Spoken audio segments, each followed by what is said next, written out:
Hi my lovelies and welcome to another video. This is a video idea I've had for so long, just to do some cooking and have a chat, but make it horsey by making gingerbread. That's right, I'm finally sharing my famous gingerbread recipe with the world. No, it's not my recipe and I think maybe like 2 people have asked for it, but still, you know who you are. This video is dedicated to you. I'm sorry I didn't just send it to you. I thought I'd have this up a lot sooner, but better late than never. I'm not sure if it's online. I know you could just use any recipe online, but this is the trusty one we've been using for years and years in this Usborne Christmas Make and Do book. I recommend using this one if you like soft, really sweet, not too gingery gingerbread.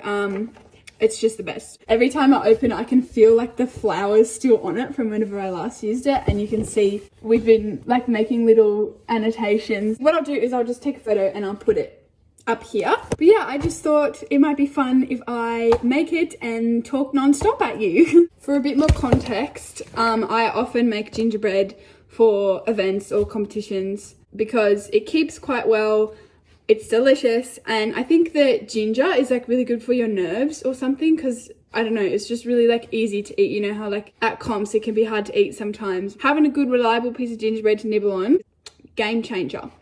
So we're off to Sydney this weekend. I think I would rather be so passionate and excited about life than like not caring so much. Like I think having a big heart and caring a lot is a good thing. I hope that people find something that they love so much in life that they feel this way. Like I feel sorry for people that don't know about eventing because, well, like, you know, have a passion of their own, because like, what do you do without passion? No, it's not just eventing though. Like I've been really enjoying the training. That's the key thing. If I'm enjoying the lead up, then, I mean, obviously it matters if the event gets cancelled, but like, you still have something to work towards. And people always say, you know, there'll always be another comp. It just doesn't feel that way sometimes. But obviously, we're back at it. The eventing season's about to start. So yeah, we've got Sydney this weekend, Canberra the following weekend, and Harden Pony Club one-day event the weekend after that. So 3 chances in a row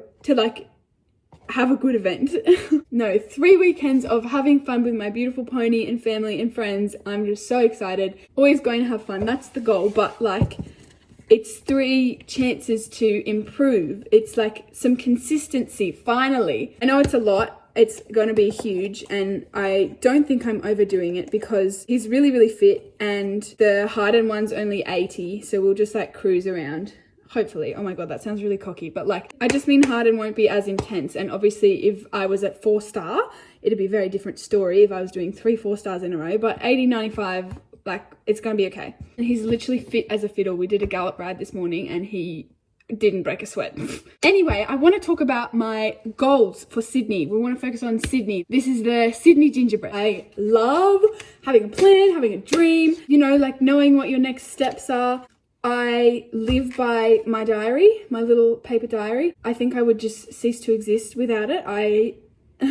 I'm just really big on planning and goal setting and all of that jazz, so I could talk about it all day long. So with competing, we never want to set goals that are like score based or placing based. I like to have like first and foremost like a mindset goal, and then like your writing goals, and you've got like your expectation, your goal, and then like your dream. First of all, I should tell you what I'm doing. I should give you some hot tips for gingerbread making. I don't use a chopping board. I just use the wrapping when I can, and it says to cube your butter, but you just chop it up like really, really small, as much as you can, and then it'll make it easier to rub it into the mixture. And even if your butter's really hard, do not put it in the microwave, because even if it becomes like the tiniest bit too soft, it won't work. My other tip is make sure your nails aren't like long before you make gingerbread. I usually cut mine like the night before I'm gonna make gingerbread, because I hate it when it gets like under your nails and it just makes it really hard to like rub it into the mixture. So there you go, there's my pearls of wisdom for you. So then we put that in the flour mixture. Okay, so going back to the last video that I posted recently, I don't think that turned out very well. It was a little bit like scripted, so I feel like it didn't come across very genuinely, and I really want to work on that this year. I want to be more genuine, like not just on YouTube, like in person as well. I just want to be like really down to earth and in touch with my own feelings as well as other people. Anyway, but the key point in that video, the thing that I was trying to unpack the whole time was that your feelings do matter, and it's okay to have all these emotions. This is not just to do with competing or riding. This is like in life in general. If you're in like a tricky situation, whatever's going on, you have to take comfort in the fact that it will pass. And I don't know where I've heard this or like how I've put this together, but like the idea is not mine. But when bad things have happened in the past, you've gotten through it. Oh, there's this one quote where it's like, you have survived 100% of your bad days or something like that. So it's okay to like be in a tough spot or be really upset, and you don't have to stop feeling that way or try and like get out of that situation, but just like take a step back for a second and be like, okay, but it's going to get better. So if Sydney is an absolute shit show, I'm not going to get upset like I did at Wallaby Hill. I've said this a lot, and like my mindset has been this huge journey that like I've tried to share on like YouTube and Instagram, but it's really hard. But I hope it's coming across that like I feel like I've reached a turning point where I will be able to step back and go like, yeah, this is not ideal right now. I'm not really very happy, but I know it'll pass. That's the goal for Sydney. Just really being able to maintain that mindset and then seeing how it affects my reactions and my emotions. But I'm really hoping it goes well because our training's been going so well, and I feel like we are due to hit like a wall again soon. So I'm setting my expectations low. I like to have goals for each discipline. So for dressage, I just want it to be better than it was in September because our dressage was quite shocking. It was like worse than Wallaby Hill. I was just upset with Wallaby Hill's dressage because he just felt really tense.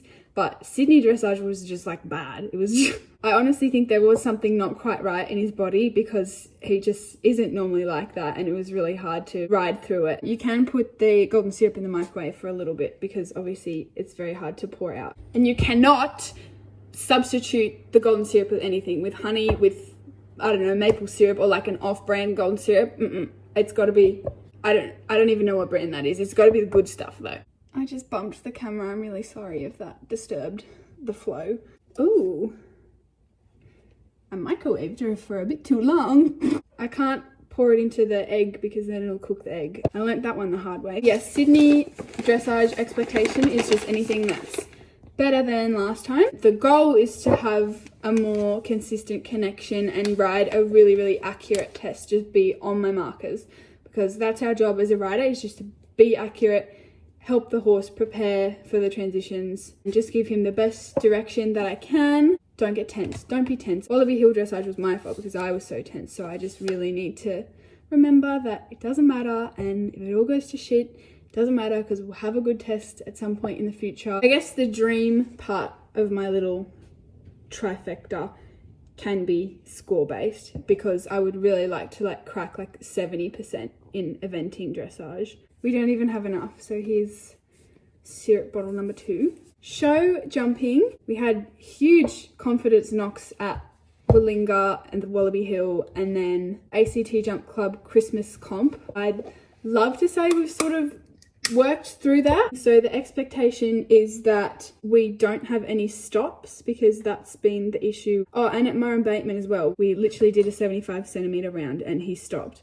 I think it's filler that's the issue, but obviously filler shouldn't be a problem. Like I know it's like more like how I'm riding it and what's going on in my head. Yeah, we've been working really hard like jumping spooky shit at home, and we've had a lesson, and just jumping more at home has been a big goal of mine because I don't really allow much time for that. Yeah, we sort of turned the corner with the stops when he went over everything at Jump Club, and it was like the same filler that they used for the Christmas comp. The goal is to just get the speed right because he's quite fussy with speed. That's also like the part of the issues we were having, is like I would just get the speed wrong. He doesn't like going too fast or too slow. Like at Wallaby Hill, you saw I chased him into that jump, and then like at Jump Club I was like fiddling too much again, not going fast enough. But our rounds a fortnight ago were pretty good, and he was feeling so confident, taking some massive long spots. So if I can just give him what he needs to feel that confident again. And then the dream is that we go clear, obviously, like no rails. But I don't care about rails because I know that he can go clear. And we did our first clear 1 meter a fortnight ago, and that was incredible. Hot tip, don't pack up the flour because you need it. You need it to need. Expectation for cross country is to just not fall off before the first fucking jump. Honestly, if I fall off before the second jump, I can just laugh it off and say, well, at least it was better than last time. That's honestly my expectation. Just please stay on for a little bit more of the course this time. The goal is to have less stops than last time. So in September we had 3 stops, and if I had 2 stops this time, or obviously the dream part is no stops, but like if I just have less than 3 stops or 2 stops or 1 stop, like I will be so happy if it's just better than last time. Yeah, the dream would be double clear. I would love to try and go for time, because I feel like you don't really need to worry about that at 80. So if I could actually like look at my watch this time and be like, speed up or slow down, like that'd be so cool. Just roll out half the dough to start with, because otherwise you'll end up with too much. Let's talk a little bit more about cross country, because obviously that was where we lost a lot of confidence at Wallaby Hill as well. We've had quite a few good cross country schools at home, figuring out what he needs from me to do his job, because yeah, as I've said, I was chasing him, I was fiddling too much, I've done everything wrong in between. So same with the show jumping, it's just about finding that balance and the rhythm. So I think letting him travel in between the jumps, and then using my voice. I really want to use my voice more. At Sydney in September, I was literally like screaming at him the whole way around, which is not good. But he likes it when I click. So using that and like telling him he's a good boy, lots of pats and smiles. Oh my gosh, I just want to be smiling like I said for Wallaby Hill. But I will this time. I actually promise you that I will, because actually turned a corner with the mindset. Yeah, just going to have a good time and just really enjoying it, not worrying about anything else, not worrying about the outcome. I've been working really hard at uni to like submit things on time so that I don't have to worry about that over these next couple of weekends. Yeah, I'm so bloody excited! These are my cookie cutters, by the way. We have so many different ones. There's a unicorn one, but I couldn't find it anywhere. But I find like one, I'll go find it. Okay, here's our beautiful unicorn. But ones that are funky shapes like this, like they tend to just burn on the edges. So it's better to go with trusty old heart, or like these little flowers are cute. But I'm gonna make an angel as well, and I'm gonna eat it before cross country. And then when you cook them, take them out before you think they're done, because they continue to like cook and harden once they're out of the oven. No one wants crunchy gingerbread. If you like hard gingerbread, get out of here. It's like a comfort food, you know? You want like a soft, nice comfort food.